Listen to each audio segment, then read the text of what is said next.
Hello, welcome guys. Today, let's figure out how we can delete a person in our background. Can you spot where the person was in this shot? It's right here. There was a guy just sitting right here, standing right here rather.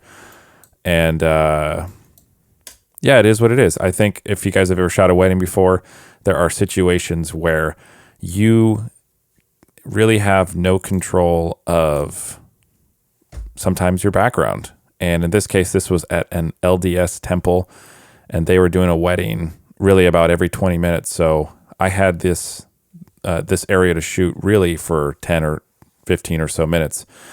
So this person in this instance was not a part of our group, so I didn't really feel like I should be able to tell him to leave, and it just is what it is. So I, in my head, said, let's just fix it in post. And so let's fix it in post. This is what I would do. I don't use Photoshop because it just is a waste of time, in my opinion. When you're editing a set that's 400 photos, 500, 600 photos for a wedding, you don't have time to go in Photoshop and fix a file. So this is what I do. I use the brush tool, which is, they've changed the little image of it from previous Lightroom versions, but basically all it is you would click and it replaces wherever you choose to have that replace.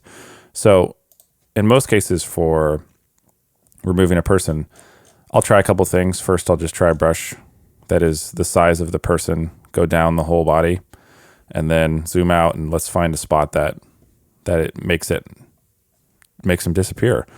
So normally you have two options. You have clone and heal. In most cases, I do heal because it seems to choose better surroundings. It seems like it blends better in general. So for this instance, I'll have opacity at pretty high. Feathering, I like to have it as high as I can without it being too much.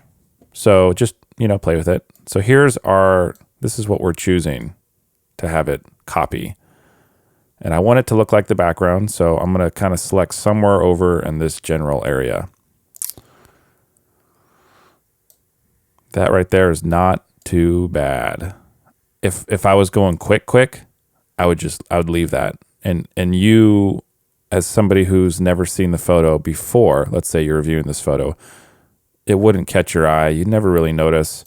If you want to spend a little more time, if this is just maybe a one-off photo and you don't have 30 of these to edit in the same way, you could get a little more meticulous. One thing I've found, maybe there's a way to do it, but if I'm trying to just affect this area right here inside of another mask. Normally what I do is I just create a little mask right to the right of that and then drag where I want to affect. And again, I'm going to choose what I want it to look like. And in this case, I'm just going to move it around until I find something that I like. And in this case, maybe I'll change the opacity a little bit. Zoom out. And that looks a little noticeable. So let's try again.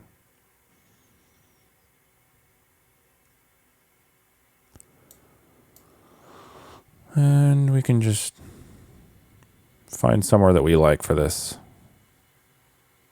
Maybe I'll bring the opacity down again, just a little more. I'm okay with that. It just looks like a blurred out background with some trees. And let's look at the before.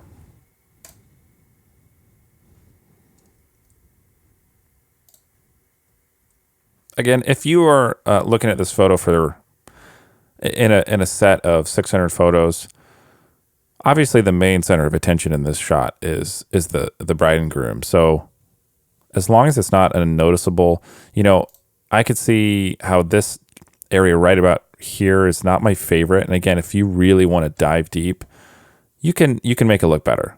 But if I'm turning and burning and I'm editing 600 images and I want them to look good, and I just don't want somebody in the background of my shot, likely that's how I would do it. Again, if you want to spend more time, you can, and you can make it look better. And maybe you could grab some of these flowers and just try to have them go down the stairs a little bit more, turn opacity up, try something like that. Maybe you could blend it a little bit more. And then nobody would ever know. So that's how I edit people out of my photos. And there are times, specifically in this set, I had maybe 30 shots where 20 or 30 shots where I had somebody in my background. And again, in this specific situation, it wasn't as simple as just saying, hey, yo, move, because they weren't a part of our group. I didn't want to be disrespectful, and I had a very, very limited amount of time to just get photos. And so sometimes when you're in that situation, maybe even if you're shooting downtown in a congested area and you wanted a shot without a person in it, well, you're likely not going to wait for that exact moment. And you might get it, but you probably won't wait for that perfect moment. Sometimes you just got to take the shot, move on, fix it in post.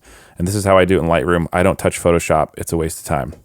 Thanks for watching, guys. If you like this video, hit a thumbs up, hit that subscribe button, leave a comment, and I'll reply to you. If you want this preset, I'm going to put it below in my website for free. Go download it and enjoy it. It's a fun one. Let's just take a look at what it looked like before. This is the raw shot. So quite a big difference from edited. I really like the colors in this. Lighting's beautiful. Go download it, play with it. You know, you can mess with the green, the hues of green, and just get all sorts of colors that you just love, you know? Go to saturation, boost that baby up. Pretty cool. All right, thanks, guys. See ya.